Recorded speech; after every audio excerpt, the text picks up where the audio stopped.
नमस्कार डॉक्टर। मरीज से तुम एक दिन में कितने बीड़ी पीते हो? मरीज जी, एक दिन में करीब 20 बीड़ी। डॉक्टर, यदि मुझसे इलाज कराना है तो इतनी सारी बीड़ी पीने से परहेज रखना होगा। आज से ही एक नियम बना लो कि सिर्फ भोजन के पश्चात ही एक बीड़ी पियोगे। मरीज ने डॉक्टर की बात सुनकर इलाज कराना शुरू कर दिया। कुछ महीनों के बाद मरीज का स्वास्थ्य एकदम सुधर गया। डॉक्टर, देखा मेरे बताए परहेज से तुम्हें कितना स्वस्थ लाभ हुआ। मरीज, लेकिन डॉक्टर साहब, एक दिन में 20 बार भोजन करना भी तो कोई सरल कार्य नहीं है। बातूनी महिला डॉक्टर के पास चेकअप करवाने जाती है। डॉक्टर महिला से, आपको कोई तकलीफ नहीं है, बस आराम की जरूरत है। महिला डॉक्टर से, लेकिन अपने मेरी जुबान तो देखी ही नहीं। डॉक्टर, उसे भी आराम की जरूरत है।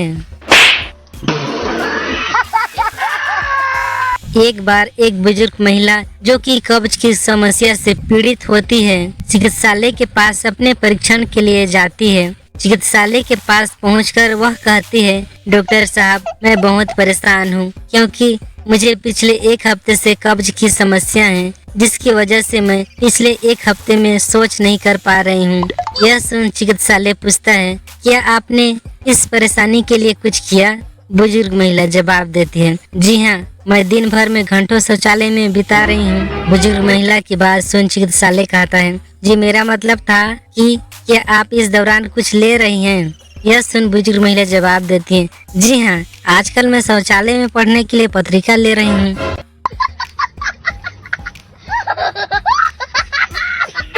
संता बंता और उनका एक दोस्त पागल खाने में मरीज थे। एक दिन उनका डॉक्टर ने फिटनेस टेस्ट लेना था और तीनों को टेस्ट के लिए बुलाया गया। अगर वे टेस्ट को पास कर लेते हैं, उन्हें पागल खाने से सदा के लिए स्वस्थ घोषित करके भेज दिया जाना था। अगर स्वस्थ न हो तो अगले 5 साल तक वहीं पर कारखानों में रहना था। डॉक्टर टेस्ट के लिए उन्हें एक खाली स्विमिंग पूल के पास ले गया और उनसे दोस्तों को स्विमिंग पूल में कूदने से कहा। उसने स्विमिंग पूल में छलांग मार दी और उनके दोनों पैर टूट गए। उसके बाद बंता ने छलांग दी और उसकी दोनों टांगे टूट गई। जब संता की पारी आई तो उसने छलांग लगाने से मना कर दिया। डॉक्टर ने कहा, अरे मुबारक हो संता, तुम जा सकते हो, अब तुम आजाद हो। पर एक बात तो बताओ, तुमने स्विमिंग पूल में छलांग क्यों नहीं मारी? संता ने जवाब दिया, डॉक्टर साहब, मुझे तैरना ही नहीं आता।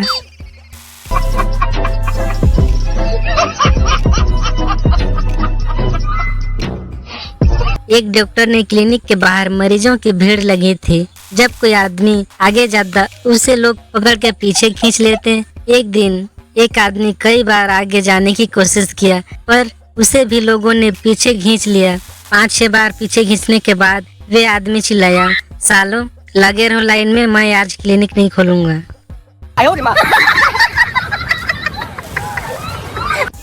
समझ रहे हो? समझ रहे हो? समझ रहे हो? एक युवती डॉक्टर के पास पहुंची और बोली, डॉक्टर साहब, मैं कुछ ज्यादा ही शराब पीने लगी हूँ और जब कुछ ज्यादा पी जाती हूँ तब जो भी व्यक्ति सामने आ जाता है उनसे प्यार करने को जी चाहता है, कोई इलाज बताइए। डॉक्टर बोला, यह तो बड़ी अजीब बात है मिस, पर चलिए पहले एक एक पैक लगाते हैं और फिर सोचते हैं कि क्या करना है।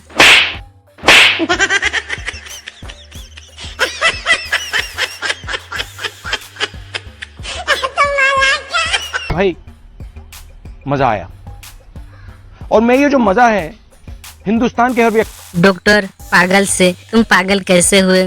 पागल, मैंने एक विधवा से शादी की, उसकी जवान बेटी से मेरे बाप ने शादी की तो मेरी वे बेटी मेरी माँ बन गई। उनके घर बेटी हुई तो वह मेरी बहन हुई, मगर मैं उसकी नानी का शोहर था, इसलिए वह मेरी निवासी भी हुई। इसी तरह मेरा बेटा अपनी दादी का भाई बन गया और मैं अपने बेटे का भांजा, और मेरा बाप मेरा दामाद बन गया और मेरा बेटा अपने दादा का साला बन गया। और डॉक्टर, अबे चुप कर, मुझे भी पागल करेगा।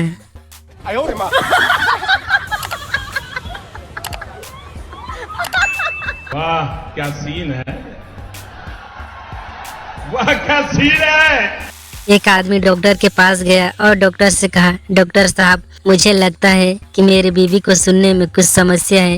जितना सुनाई देना चाहिए था उतना भी उसे मुश्किल से सुनाई नहीं देता। आप ही बताइए मैं क्या करूं? डॉक्टर ने कहा, पहले तो आप वे कीजिए जो मैं कहता हूँ।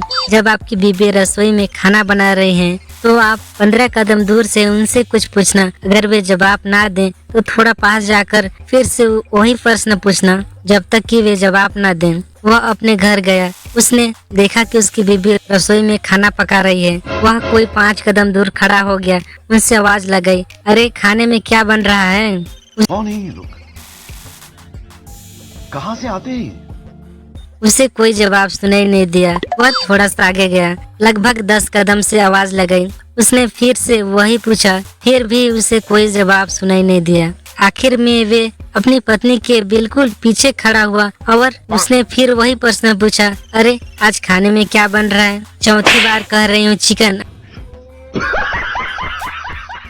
अच्छा है कि तुम अपने कान डॉक्टर को दिखाओ।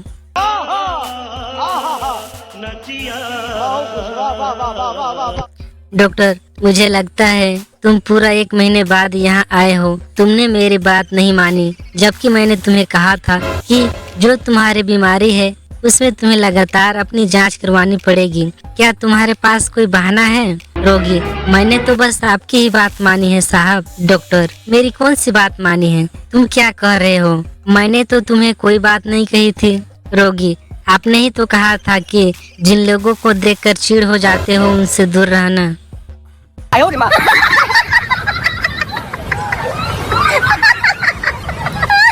एक कस्बे में एक नया डॉक्टर आया जो कुछ ही दिनों में काफी चर्चित हो गया। सब कहने लगे कि वे चमत्कारी हैं। वह किसी की किसी भी बीमारी का इलाज कर देता था। सभी लोग उनसे चकित थे कि वे सब कुछ कैसे कर लेता है सिवाय बंता के।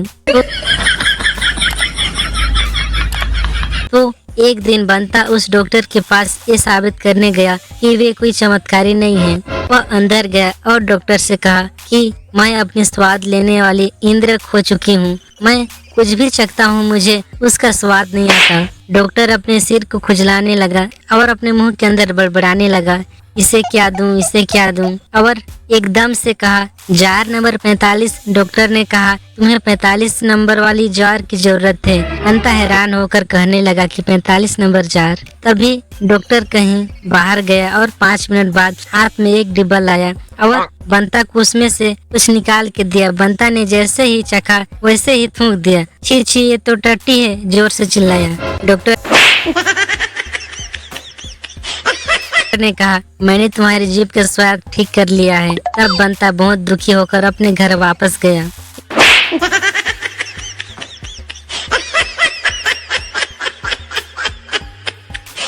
1 महीने बाद फिर से बंता एक नई समस्या लेकर उसी डॉक्टर के पास गया और कहने लगा, डॉक्टर साहब, अब मुझे कुछ भी याद नहीं रहता है। मेरी स्मरण शक्ति कमजोर हो गई है। उसने फिर डॉक्टर को परेशान में डाल दिया। डॉक्टर फिर से सिर खुजलाने लगा और मुंह में बड़बड़ाने लगा, क्या करूं, क्या करूं। तब बंता ने कहा, क्या तुम्हें जार नंबर 45 याद है? जैसे ही डॉक्टर के मुंह से बंता ने जार नंबर 45 सुना, उसने आगे कुछ भी नहीं सुना और वहाँ से तुरंत भाग गया।